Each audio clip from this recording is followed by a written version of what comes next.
10 वर्ष केंद्र मंत्री थाई गोटे सामान्य रोड रो काम करि पारि नाहंती आज भितर। अरे NH-55 रे जा होची हो मोर किछि जाय से नाही। आमे संबलपुर ढेंकानाल एवं अनुगुल जिला को आसुचु देखिवा को मिलुची एई जो लक्ष्मी बस योजना रो जो उपकारिता टिके पाणीचिया हे जाउची काहे कि NH-55 जोगो जो राष्ट्रीय राजमार्ग नेशनल हाईवे 55 अच्छी जोरा संबलपुर अनुगुल ढेंकानाल ए जो सेक्टर रे जाउची तार एते दुरावस्था अच्छी कि लक्ष्मी बस फाइनेस्ट बस आपण माने समस्त देखिथिबे एते सुंदर एसी बस चली के गला बेले जो धकड़ चकड़ खाल ढिप भीतर दे जाउची से बस रो तो अवस्था जहा रहउची ता भीतर बसिथिबा हमर मां भौणी महिला माने हमर दिव्यांग भाई भौणी माने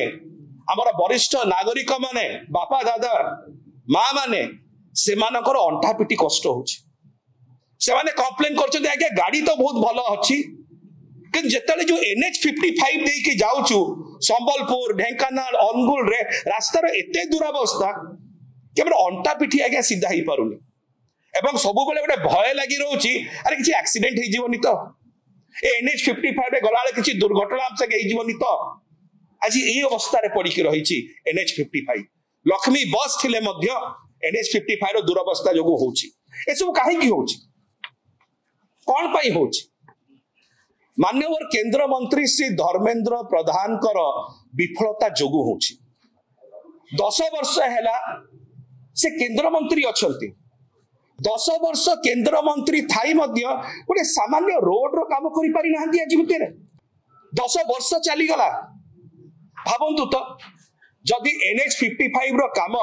माननीय केंद्र मंत्री श्री धर्मेंद्र प्रधान 10 वर्ष मध्य सारी दे पारथांते तले आज बोधे हमर मां माने भौणी माने छात्र छात्री माने हमर वरिष्ठ नागरिक माने आज एते हटहटा हो न थांते अंटा पिटी सीधा करिया पे कष्ट हो न थांता ताको भितरे भय सृष्टि हो न थांता कि ए प्रकार एक्सीडेंट न ही जाय NH-55 भितरे किंतु असुविधा रा होची विषय परिताप रो होची विषय जे माननीय केंद्र मंत्री श्री धर्मेंद्र प्रधान कर जो उदासीनता रही जो उपेक्षा रही अरे NH-55 रे जा होची हो मोर किछि जाय से नाही ए जो गोटे मनोभाव रहउची ए जो उदासीनता रहउची एथि पाई आज हमर मां माने हमर छात्र छात्री माने हमें वरिष्ठ नागरिक माने से माने हटहटा होचंती लक्ष्मी बस जदियो सुफल पहुंचौची ये NH-55 रो दुरावस्था से सुफलता ताकू 100% करिया को दउ नाही जड़ा पड़ची बोधे माननीय केंद्र मंत्री श्री धर्मेंद्र प्रधान अन्य कोई रास्ता देखि जाउचंती से रास्ता बोधे व्यवहार करू नाहंती से बोधे बुझी पारू नाहंती जानी पारू नाहंती।